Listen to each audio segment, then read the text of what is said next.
Organisé par tous les professeurs de sport de la cité scolaire Julie Daubié, le traditionnel cross du collège s'est déroulé ce lundi au Fond Saint-Martin. Parents d'élèves, proviseurs, personnel administratif et bien entendu professeurs de sport étaient présents pour cette manifestation. Les 600 élèves de la cité scolaire participent à ce cross du collège qui ponctue en général un cycle qui est entamé pendant les cours d'éducation physique.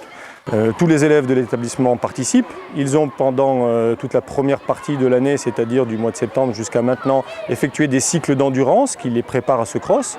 Normalement, aucun d'entre eux n'est dispensé, mais certains, pour des raisons de force majeure, sont utilisés ici pour distribuer les chocolats ou pour faire les classements tout simplement à l'arrivée. Donc en fait, on recherche d'abord une ambiance de fête. C'est le but premier. Et bon, je crois que la fête cette année est totale puisque le principal du collège, qui vient d'être nouvellement nommé, a décidé de participer à toutes les courses. Donc Madame Gitaine fait les 4 courses. Elle va faire aujourd'hui pratiquement une douzaine de kilomètres avec les élèves. Je crois que ça les motive beaucoup.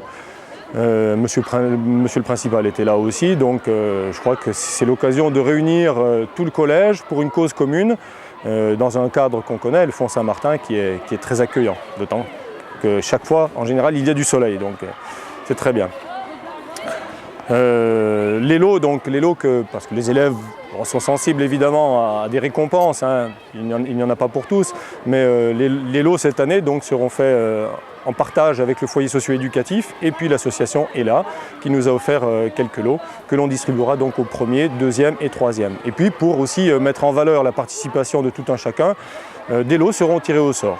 Donc cette année finalement tout le monde aura sa chance et puis hormis la participation physique et bénévole de chacun, il y a les récompenses pour les vainqueurs et puis ceux qui peut-être iront jusqu'au championnat de district, voire au championnat départemental les mercredis qui viennent. Ce cross du collège était parrainé par l'association ELA, luttant contre les leucodystrophies, maladies génétiques touchant essentiellement les enfants. Elle détruit petit à petit le système nerveux, entraînant ainsi la paralysie totale et bien souvent le décès de l'enfant. Et c'est justement pour sensibiliser les élèves à cette maladie que l'association ELA a créé l'opération Mets tes baskets et bats la maladie.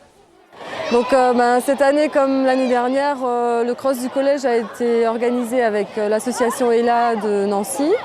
Donc c'est une association qui se bat contre des maladies génétiques comme la leucodystrophie, qui sont des maladies orphelines, qui sont assez rares, c'est-à-dire une centaine d'enfants par an. Et c'est pour ça que cette association a été créée pour essayer de trouver des donateurs chez les particuliers. Et donc ils associent cette recherche de dons à des manifestations sportives dans des établissements scolaires. Et donc cette année, on le reconduit avec le cross du collège, comme tous les ans. Et je pense qu'on continuera les années à venir. Rendez-vous donc l'année prochaine, mais si vous aussi, vous voulez participer à votre façon à la recherche, vous pouvez soit adhérer à l'association ELA, soit faire un don directement à l'association. Son adresse est la France, 53 cours Léopold, à Nancy.